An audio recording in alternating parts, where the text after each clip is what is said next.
चंदन से बाबा हर तिलक लगाएंगे। और कहना क्या, अरे भक्तों का कष्ट मिटाना होगा, कांवड़ियों का कष्ट मिटाना होगा। और एक बार जब आप लोग खड़े होकर अपनी अपनी हाजिरी लगा लेंगे तो आपकी अर्जी जरूर बाबा के धाम में लगेगी। दोनों हाथ उठा लेंगे और यहाँ आके एक बार झूम के कहते हैं, खेती वही होती है जहाँ गाँव होता है, सच में नाचते वही भगते हैं जिनको पाँव होता है। और जो एक बार बाबा के दरबार में नाच लेते हैं उनको किसी के सामने नाचने की जरूरत नहीं होती है। तो आ जाइए बम जी एक बार और कहना है क्या, कांवड़ियों का कष्ट मिटाना होगा, कांवड़ियों का कष्ट मिटाना होगा। हाथ ऊपर, एक भी हाथ छूटना नहीं चाहिए। आज के दिन जिनका दोनों हाथ होगा ऊपर बाबा के दरबार में वही बनेगा सुपर। और ताली बजा के कहना क्या, डम डम डमरू बजाना होगा, डमरू वाले बाबा तुमको आना होगा, डम डम डमरू बजाना होगा, डमरू वाले बाबा तुमको आना होगा, डम डम डमरू बजाना होगा, डमरू वाले बाबा तुमको आना होगा,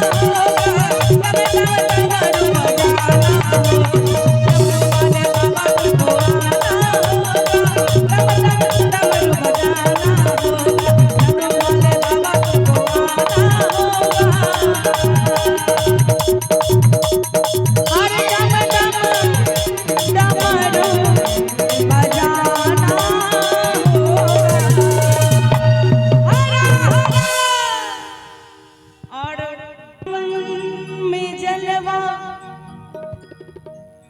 चढ़ाइबे करी भोले बाबा के अलग जगाइबे करी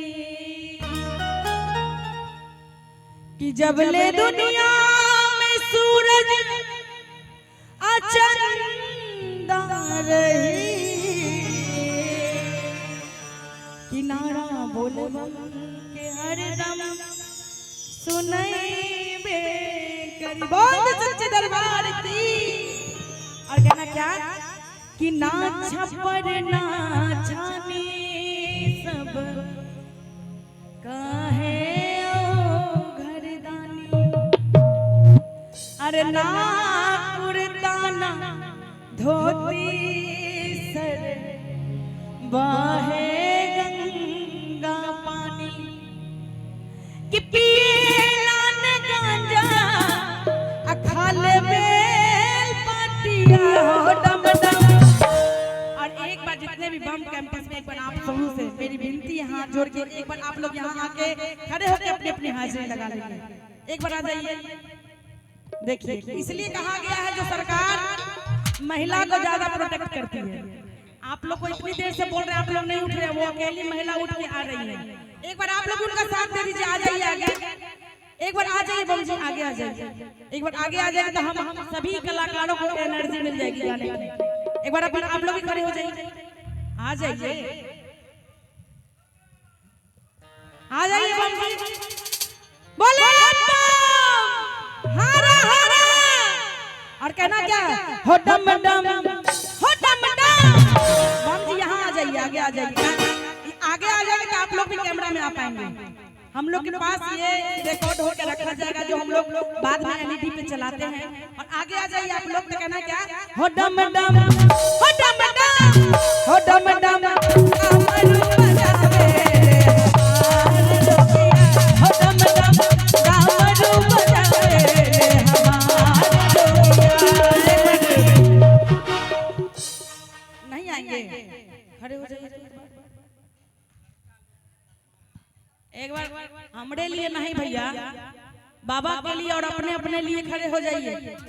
ये जो आप अभी कर रहे हैं हमरे लिए नहीं कर रहे हैं, आप अपने लिए कर रहे हैं। आ जाइए बम जी, पीछे वाले बम जी भी आ जाएंगे। एक बार खड़े होकर हाजिरी लगा लेंगे।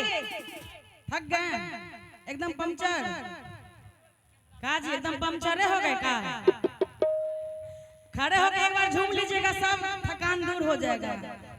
सब बाबा भोलेनाथ देख लेंगे क्या? आ जाइए आगे, सभी लोग आ जाएंगे और कहना क्या? हो डम डम, हो डम डम, हो डम डम, आगे आइए आगे आगे आगे आगे, हो डम डम डमरू बजावे हो डम डम डमरू बजावे हमारे जोगिया। नाच पर नाचानी सब कहे घरदानी, कुर्ता ना धोती गरबा है गंगा पानी, पियला गाजा डाल बेल मोतिया हो डम डम। कहाँ से आए बम जी?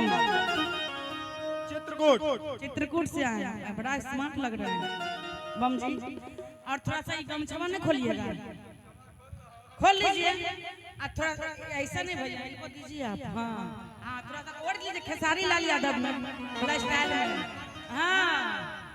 हाँ और कमर हिला के हो डम डम, हो डम डम, हो डम डम कमर बजावे हमारे जोगिया, हो डम डम डमरू बजावे हमारे जोगिया।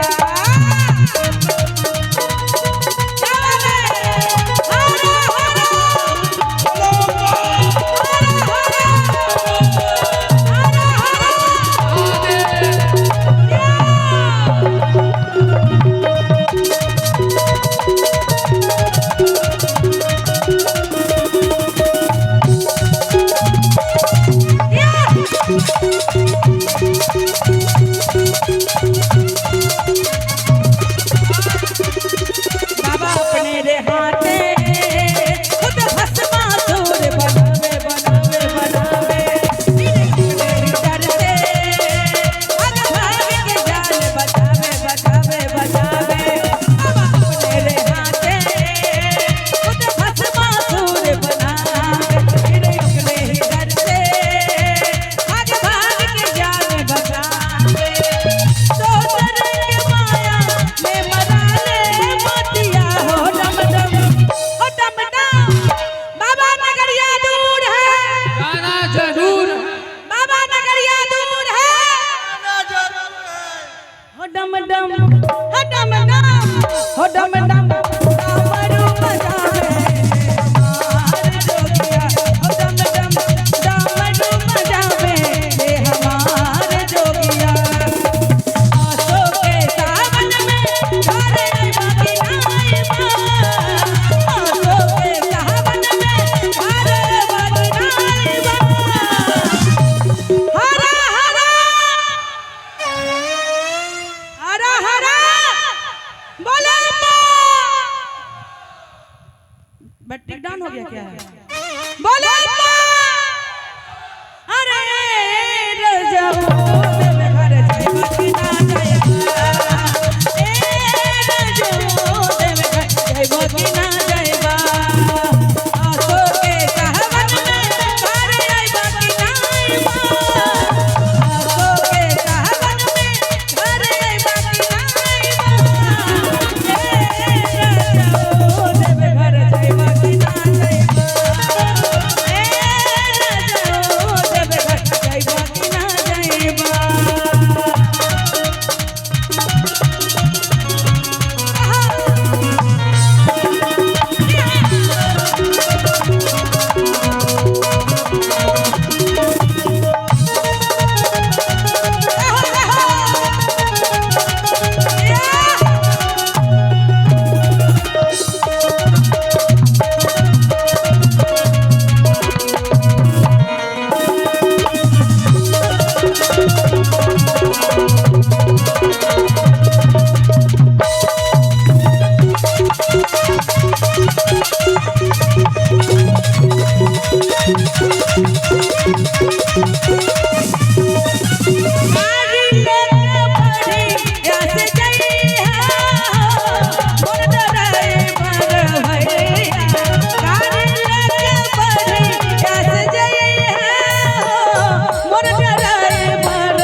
पंडाल में उपस्थित है। बाबा का ओरिजिनल भक्त कौन सा? जरा हाथ उठाइएगा।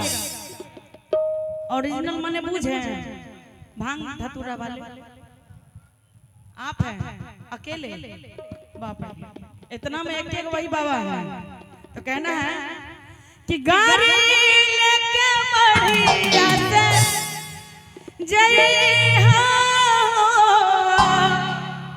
मोर ड्राइवर भैया। ए भैया एक बार आप भी आ जाइए। अरे आप ही को बोल रहे हैं, आप ही को बोल रहे हैं।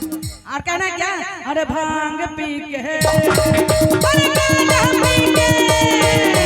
भांग पी के गाड़ी मत चलिए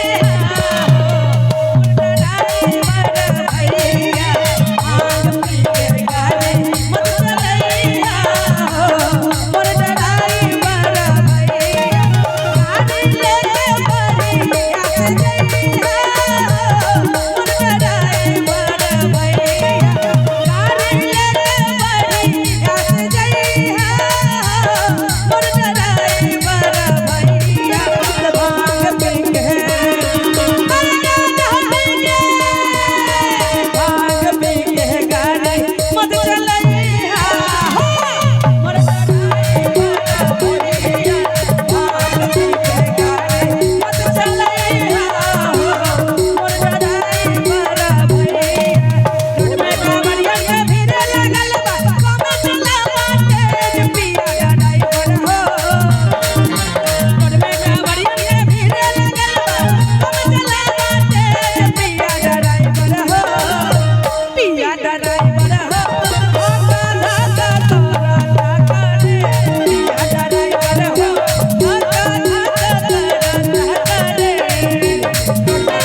आप अकेले, वो लोग एकदम पंक्चर हो गए बम जी, थक गए, थक गए।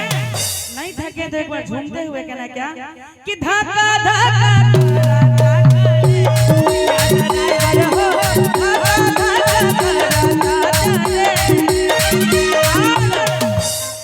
कि चली जब सैया जी,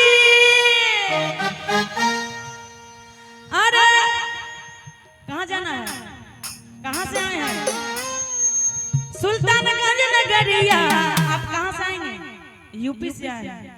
कि चली जब सैया जी, अरे यूपी नगरिया। आई का है ये लोग मुंह पर हाथ धर के गमछा धर के बैठे हैं बम जी। आप लोग तो महिला से ज्यादा शर्मा रहे हैं। एक महिला आके यहाँ अकेले डांस करके चली गई और आप लोग को फेल कर गई। बताइए तो कहना है क्या कि हमरा कहने दे, हमरा कहने दे, घुघरू लागल कावड़िया कहने दे, घुघरू लागल कावड़िया कहने दे, चले जब सैया जी, अरे जब घर नगरिया,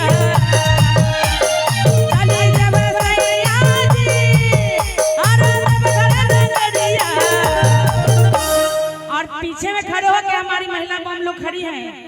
आप लोग से निवेदन के स्टैंड में कांवर को रख दीजिए और थोड़ा देर झूम के गा के बाबा को मना के आगे बढ़िए। और बहुत ही अच्छा भोजन का व्यवस्था है, प्रसाद पाकर जाएं। और कहना क्या कि हमरा कहने दे, हमरा कहने दे, घुंघरू लागल कावड़िया कहने दे, घुंघरू लागल कावड़िया।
फोटो खींच दिया, बड़ा सुंदर बजा रहा है।